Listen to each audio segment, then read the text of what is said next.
So the Heisman Trophy voting has come and gone. And like I think a lot of people thought, and I think most people genuinely believe that it was going to go this way, that Jaden Daniels won the Heisman Trophy for LSU. And I understand the arguments, by the way, that the Heisman Trophy winner, in some voters' eyes, should be imperative to the story of the 2023 college football season.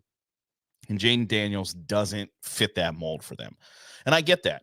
I really do. I think it makes actually a lot of sense that if you are to look back at the history of college football in 2023, 30 years from now, and say, all right, what did 2023 look like? Is Jaden Daniels the story of 2023? No, not by a long shot. But I think it's okay that that guy ends up winning the Heisman Trophy. So I want to get that out of the way, that I think it's important to establish that, yeah, it's understandable that is your viewpoint. I get it.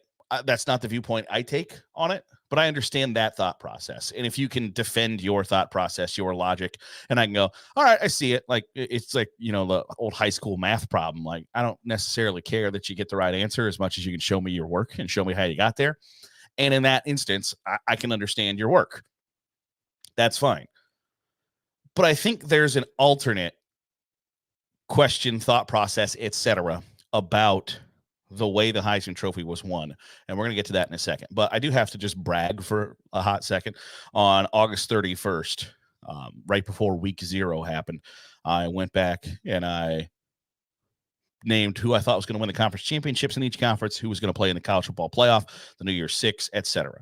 Now, some of my predictions weren't great. Like, for instance, I said LSU was going to win the national championship, that they were going to lose to Florida State, rattle off a couple in a row, beat Georgia in the SEC championship game, go on to win a national title. That obviously did not happen. I also picked Boise State to be the school that represented the group of 5 in the New Year's Six Bowls. They fired their coach. So not the great. I mean, I did tell you I was waffling between Boise State and Liberty, because Liberty at the time, and it was clear from the get-go that Liberty's schedule was bad and that there was a real opportunity that they would go undefeated. They ended up doing that. So I got that somewhat right. I mean, I didn't get it right. I told you Boise State was going to play in the New Year's Six, and they fired their coach. So didn't get that one right. But what I did get right was this. I think Marvin Harrison Jr. is in New York. I think Washington quarterback Michael Penix Jr. has a very good opportunity. If he can stay healthy, which he struggled to do at Indiana, but had a big year last year. And if Washington can be in that Pac-12 title race, and he can be a Lamar Jackson type candidate where everybody goes, the team's not great, but holy cow, that guy's really good. I think Michael Penix Jr. has a great shot to be in New York. And because I'm high on LSU, I've got Jaden Daniels there.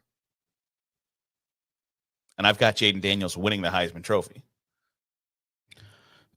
Not bad. Got that one right. So I'm going to brag just for a second, just because, obviously, and I think it's been clear to you throughout the entire college football season that, am I the smartest college football voice in America in 2023? Yes, absolutely. Obviously. I'll say it so you don't have to. It's a joke. I'm not that full of myself. I don't think I'm that smart. But I did get it right. And there is, I think, a new path to winning the Heisman Trophy. And part of it is obviously a trend that I think will play itself out over the course of the coming years. But there's a different subset here where 3 of the last 5 Heisman Trophy winners have been transfers. And when you look at the 3 quarterbacks that were in New York this year, Jaden Daniels, transfer. Bo Nix, transfer. Michael Penix Jr., transfer. And if you can find yourself a better situation in college football from where you currently sit or whatever, and I think part of this plays itself out with the COVID years, right? Like, not everybody's going to get a chance to play 14 years of college football like Bo Nix did. But being a transfer quarterback, if you can go from one school where you had a lot of success to a new school, It's going to be a big help. When you look at the Heisman Trophy voting and they break it down by region, and my argument last week was that when you break it down by region, you see the regionality of college sports, right? You see that the South is going to vote for the South, that the Midwest is going to vote for the Midwest, the West is going to vote for the West, etc. But when you take into account Jayden Daniels transferred from the West to the Southeast, Jayden Daniels beats Bo Nix in the West voting. Now, obviously, part of that is because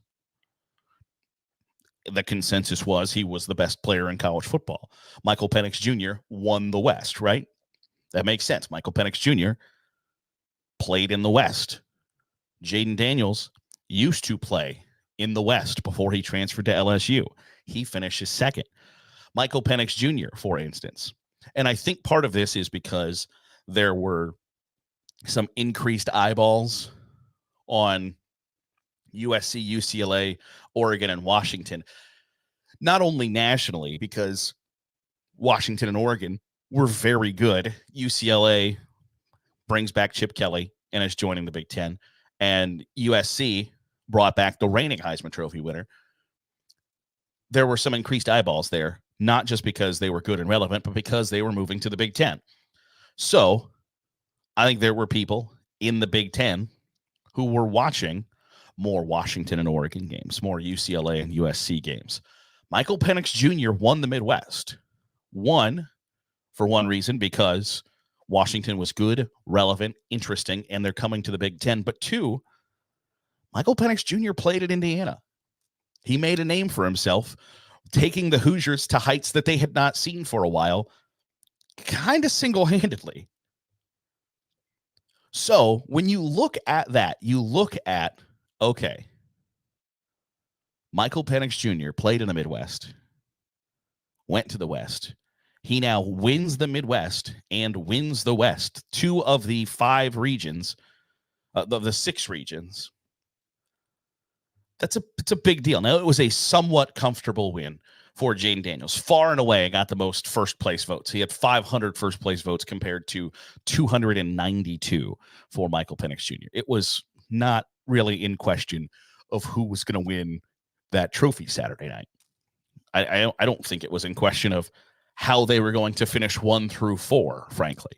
That it was always going to be Jayden Daniels, Michael Penix Jr., Bo Nix, Marvin Harrison Jr. Like, that just was the natural kind of like progression. You can argue that like Michael Penix or Marvin Harrison Jr. was so far kind of down the list, even from Bo Nix, Michael Penix Jr., and Jayden Daniels, that he didn't even really need a trip to New York, that he was so far away that, and I would be willing to bet you that he thought like, okay, yeah, I'm not winning this thing. I'm getting a free trip to New York though. That's cool. But when you look at the way that Jayden Daniels and Michael Penix Jr., the voting shapes out for them, and I don't think this ends up being somebody's thought process for how or why they transfer. It's like, well, you know what? I played really well in the SEC. Now I'm going to transfer to the Big Ten, see if I can't win 2 of the 6 regions in the Heisman Trophy voting. I don't think that's but I do think it's interesting to look at and say, Michael Penix Jr. played in the Midwest for the first couple of seasons, did really well, made a name for himself. Transfers out west, wins 2 of those regions. If you can have success somewhere and you transfer somewhere else and continue that success, you've already got a little bit of name/brand recognition, right? And I don't want to turn Heisman Trophy voting into like an election, because that's the big key thing in political elections is like, okay, what's your brand? What's your brand name? What's your name recognition? How familiar are people with the name that they are going to place on this ballot? I don't want to turn Heisman Trophy voting into that by any stretch of the imagination, but it is important. There's a reason they put billboards up. There's a reason that they have websites and merchandise and all of those things. One, because they're getting it to the Heisman Trophy voters, but then 2, the schools really benefit from having Heisman Trophy winners. If you can put that trophy in your football office lobby and you can point to that and tell potential recruits like, hey, we did this. We can do this with you. it is possible at this school. It's a big damn deal. So it's worth the investment of websites and billboards and marketing campaigns and merchandise and all of those things.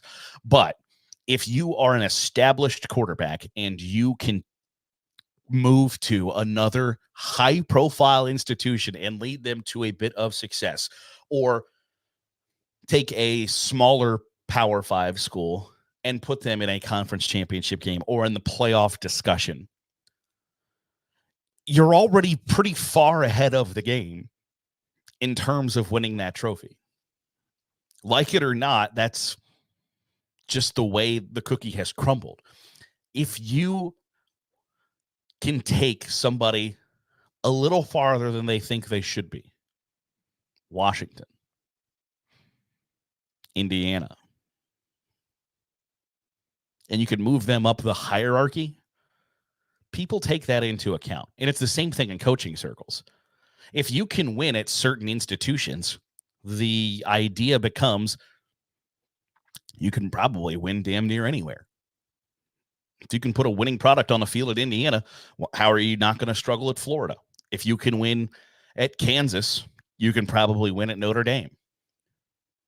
If you can be really successful as the quarterback at Wake Forest, that probably means you're going to be really successful at Notre Dame. If you could be really successful at Arizona State, you can probably be successful at LSU. Auburn to Oregon, Indiana to Washington. It makes sense. And I don't think anybody is transferring with those ideas in mind. And I've pounded my chest about, like, there are reasons, and they're different for everybody, of why people transfer. There is no blanket statement. There is no, this is the one thing we absolutely know is true. That doesn't exist. And to say it does is poppycock, malarkey, balderdash, bullcrap. But it is true that you're looking for individual success and prioritizing yourself when you transfer. And that's all right. But if you have the goal of, I want to win the Heisman Trophy, I think there's a clear, definitive, 100% foolproof path to do that now. And that's play early, be really good somewhere, transfer to either a high-profile program where you're already going to be labeled a candidate just by being in the position of playing quarterback / wide receiver / running back at this certain school, or transfer to a lower Power 5 school, put up gaudy numbers, and make everybody go like, well, wait a second. Is that guy really good? Is that guy leading them potentially to a playoff berth? Conference championship? I mean, they're a B-tier team in that conference. That's sort of the archetype now of Heisman Trophy winners. Like it or not, the transfer, I think, is here to stay. And I think that's going to be part of a lot of Heisman Trophy winners' story in the future. That'll do it for today's episode of the Daily Huddle. Appreciate you making us a part of your day, however it is, wherever it is you're doing. So if you're watching here on YouTube, hope you like the new camera angle. The cleaning lady knocked my camera off the top of my computer and it landed on my speaker. And I thought, oh, you know what? That kind of looks kind of cool. So if you don't like it, sorry, I think it's going to stay there. I kind of like it. But if you are watching on YouTube, hit the subscribe button. Make sure you're getting all the great college football content we're pumping out here on YouTube. If you are listening on the podcast, drop a 5-star review. It goes a long way in helping out the channel.